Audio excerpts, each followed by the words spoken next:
علیکم ویور، آج کا جو ہمارا ٹاپک ہے وہ ہے اشاعت علوم۔ چلتے ہیں اپنے ٹاپک کی طرف سے۔ پہلے آپ سے ریکویسٹ ہے کہ آپ میرے چینل کو سبسکرائب، لائک اور شیئر کر دیں۔ انسان کو دوسری مخلوقات پر جو برتری حاصل ہے، قرآن کریم کے نزدیک اس کی نمایاں وجہ انسان کی علم حاصل کرنے کی صلاحیت ہے۔ آپ کو یہ بھی معلوم ہو چکا ہے کہ چونکہ انسان کو دوسری اکثر مخلوقات کے مقابلے میں سوچنے، سمجھنے اور اپنی مرضی سے عمل کرنے کا اختیار دیا گیا ہے، اس لیے اسے اپنا فعل کا ذمہ دار ٹھہرایا گیا ہے۔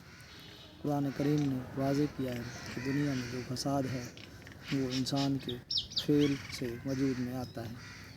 اللہ تعالیٰ نے اس وقت تک کسی قوم کی حالت نہیں بدلتا جب تک وہ قوم خود اپنی حالت نہیں بدلے گی۔ انسان کو کائنات کے بارے میں غور و فکر اور تحقیق و جستجو کی آزادی بلکہ دعوت دی گئی ہے۔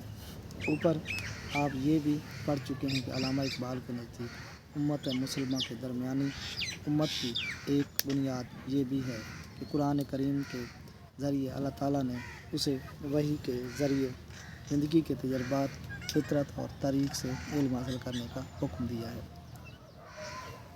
چلتے ہیں اپنے ارشاد باری تعالیٰ ہے: بے شک آسمانوں اور زمینوں کی تخلیق میں، رات اور دن کے بدل بدل کر آنے جانے میں، ان کشتیوں میں جو دریاؤں میں لوگوں کے نفع کی چیزیں لے کر چلتے ہیں، اور اس پانی میں جو اللہ تعالیٰ نے آسمانوں سے اتارتا ہے، جس سے زمین مرنے کے بعد بھی زندہ ہو جاتی ہے، اور زمین ہر قسم کے جانوروں کے پائے جانے میں، ہواؤں کے چلانے میں، اور ان بادلوں میں جو زمین اور آسمان کے درمیان اٹکے رہتے ہیں، ایسی نشانیاں ہیں جن پر عقل مند لوگ غور و فکر کرتے ہیں۔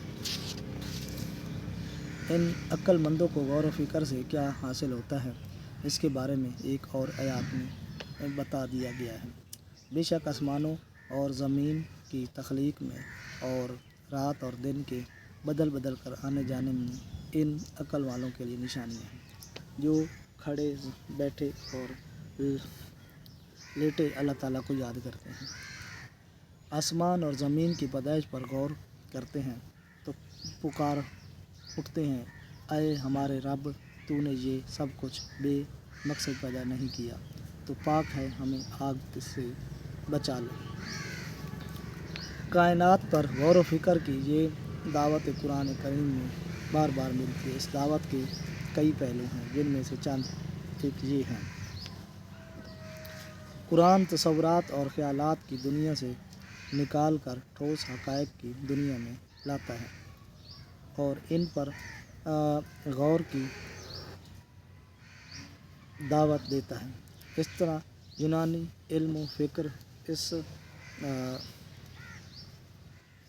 اس تصوراتی دنیا سے انسان کو باہر نکالتا ہے، جہاں تجربہ کی بجائے فکر اور تصور پر اور عمل کی جگہ نظریے پر زیادہ زور دیا جاتا ہے۔ اس لیے سائنس کا راستہ رکا رہا۔